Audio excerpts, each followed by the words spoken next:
Prévue pour le 21 juillet, la saison 5 de la Colo du Crétacé refait parler d'elle avec de nouveaux clips permettant de faire saliver ceux qui attendent patiemment les réponses aux différentes questions laissées en suspens pendant les 4 premières saisons de cette série. Attention, les clips présents dans cette vidéo peuvent détenir quelques éléments de l'intrigue de cette saison 5 et à la manière d'un trailer, ils pourraient vous en dévoiler pas mal sur l'histoire de cette dernière saison. Si vous voulez garder la surprise et ne pas trop en savoir sur cette saison 5 de la Colo du Crétacé, n'hésitez pas à découvrir une autre vidéo qui va s'afficher en haut à droite. Pour les autres, comme toujours, avant d'aller plus loin, n'hésitez pas à vous abonner et activer la petite cloche pour ne louper aucune de mes prochaines vidéos. Bienvenue dans cette vidéo et bienvenue à Jurassic Smash.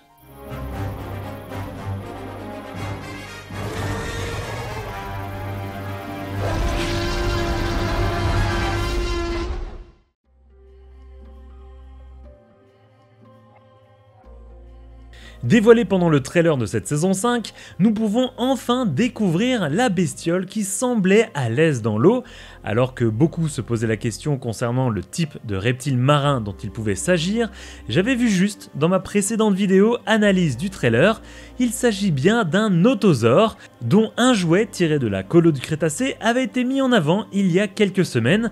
On peut donc découvrir cet animal aussi à l'aise dans l'eau que hors de l'eau, coursant nos campeurs. Je trouve cette scène intéressante car elle met en avant l'intégralité de la bande, mais surtout on découvre une Yaz qui semble reprendre du poil de la bête.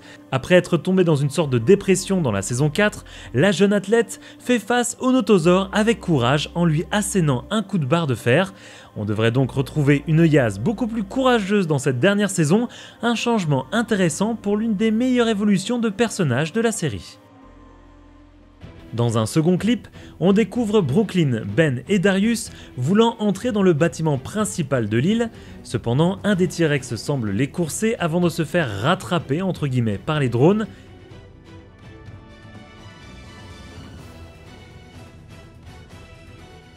Les enfants tentent alors une technique qui consiste à longer le bâtiment discrètement pendant que le T-Rex est occupé avec les drones.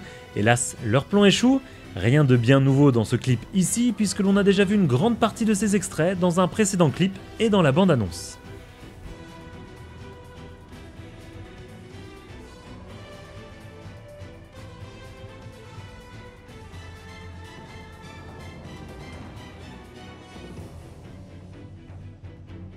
On en sait également un peu plus dans ce clip disponible directement sur Netflix dans certains pays. En effet, on peut découvrir la scène de pub entre guillemets du père de Kenji, mettant en avant la technologie de contrôle mental des dinosaures face à des potentiels acheteurs de cette technologie. Grâce aux écrans qui entourent les biomes, Kenji peut mettre en scène son père avec une espèce de projecteur sur lui et transformant la journée en nuit directement grâce aux écrans. On découvre alors son père en train d'attirer les dinosaures à lui pour mettre en scène sa pub. Les acheteurs semblent conquis et vont a priori également tester le contrôle des dinosaures. On peut du coup se poser la question, est-ce que parmi ces acheteurs, il y en a un qui travaillerait pas pour Biosyn? Vous avez sûrement la référence si vous avez vu le film Jurassic World de Dominion qui fait le lien entre le contrôle mental de la Colo du Crétacé et le dernier film de la trilogie Jurassic World.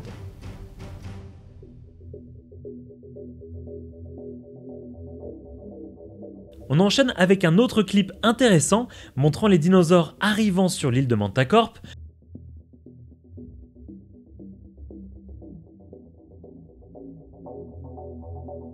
On a pu découvrir un Baryonyx dans le trailer, mais on découvre maintenant également un Dimorphodon, mais surtout, grande surprise, on découvre Toro, le taurosaure, contrôlé par Kenji. On sait donc maintenant d'où viennent ces dinosaures. Ils viennent du parc Jurassic World et donc du coup de l'île Isla Nublar. Mantacorp a donc capturé ces dinosaures et leur a intégré des puces pour les contrôler.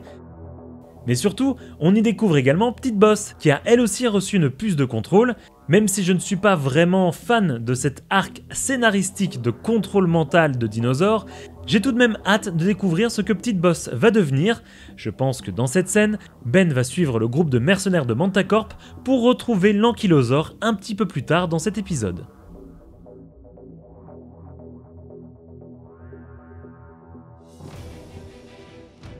Dans ce dernier clip, on peut découvrir l'une des T-Rex de l'île de Mantacorp être également contrôlé, cette fois-ci directement par Cash. Accompagné du Dr Turner, Cash montre qu'il a bien accès au contrôle mental du théropode.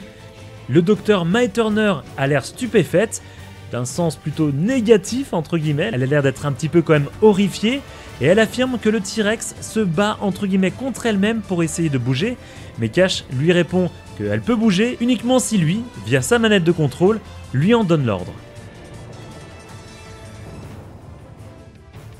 Avec tous ces clips, on sait maintenant que Mantacorp a le contrôle de la quasi-intégralité des dinosaures de l'île, mais aussi de plusieurs dinosaures de Nublar. Encore une fois, j'ai beaucoup aimé les saisons 1, 2 et 3 de la Colo du Crétacé, mais l'arc scénaristique de cette saison 4 et 5 avec le contrôle mental de dinosaures me plaît vraiment moins. Cependant, j'ai quand même hâte de voir ce que nous réserve cette saison 5 et surtout, j'ai hâte de savoir comment Mantacorp a pu faire sortir les dinosaures de Nublar pour les amener sur son île, ce qui est pour moi l'un des grands mystères de cette saison 5, tout comme comment l'un des personnages a pu retrouver la canette de Barbasol de Dennis Nedry. Bref, même si je reste assez sceptique sur cette dernière saison, j'ai tout de même hâte de découvrir ce que les scénaristes ont prévu pour nous là-dessus. Et merci à Jeff de la page Facebook Jurassic Park World France pour l'envoi des vidéos.